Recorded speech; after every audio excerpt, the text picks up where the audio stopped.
Welcome back, fellow YouTubers. If this is the first time you are joining us, I recommend looking back at the past videos first. This is segment 2 of the Masonic Connection. Thank you. Why all the Freemasons, do you ask? The first thing that I found startling when researching this information was how like the Masonic ritual were to the pit's layout, the trapdoors being the log barriers, etc. The question is, why all the Freemasons, why all the interest from a society full of secrets, and one with lots of knowledge and information we the public have no access to, not for one of trying anyway? I did dig deeper as it happens. I found information that would incriminate you in court anyway, of knowing more than you are telling. I found this while looking around the Grand Lodge's websites. This text file is an excerpt from a booklet written by a brother, Lavender Johnson of Centennial King George Lodge in 1991. Many years before Oak Island became the focus of a treasure hunt, the group landed on the island with a cargo of treasure which they had to leave there. That cargo of treasure was considered so valuable that it justified doing a tremendous amount of work to give it the required security. The plan for concealment and recovery was simple and effective. Evidence indicates that the depositors never managed to return, and none of the many treasure hunters has discovered the secret of the concealment in spite of all their attempts, and although the necessary information has been available to them for many years. Do you get a sense this guy knows more than he is letting on? He continues. In 1973 a hole was drilled down to 110 feet, some 660 feet northerly from the money pit.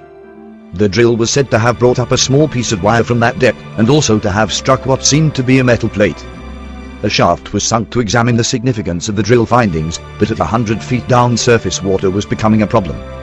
With all the modern pumps and power available, the shaft was abandoned within 10 feet of those drill findings. One has to ask what suddenly made significant evidence become so insignificant. Some unrevealed evidence led to the sinking of borehole 10X, about 150 feet east of the money pit. It went down to about 240 feet, far down into bedrock. Many tales have been told about the significance of 10X, but after a great deal of time and money was spent, it seems that this unrevealed evidence was misinterpreted. These efforts certainly bring into question the value or significance of any artifact found in the depths of Oak Island.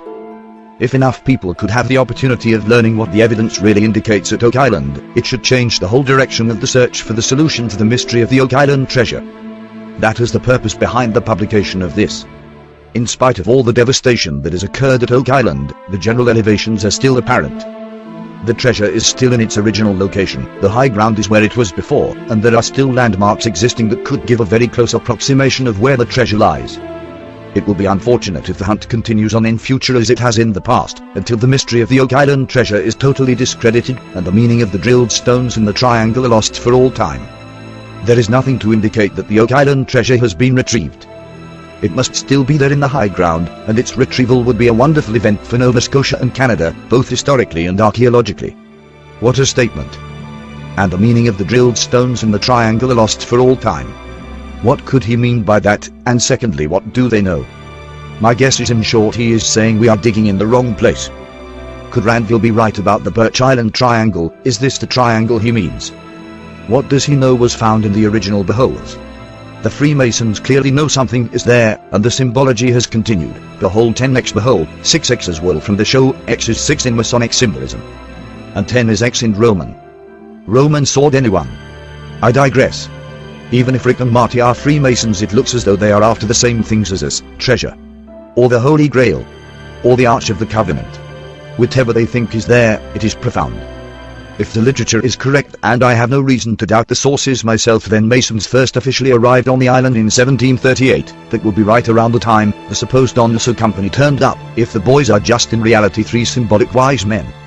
And the depression from the burial of the treasure was still visible, then it would make sense that they went back to get it. But why set off the trap then? Anyway, no matter what happens in the next series of The Curse, I just hope they tell the world if they find it. To finish this part, all of the theories I have discovered along my way around the wonderful big wide web, ranging from aliens to robots, I will continue to do my own type of digging. Please feel free to get involved. Enjoy, and thank you.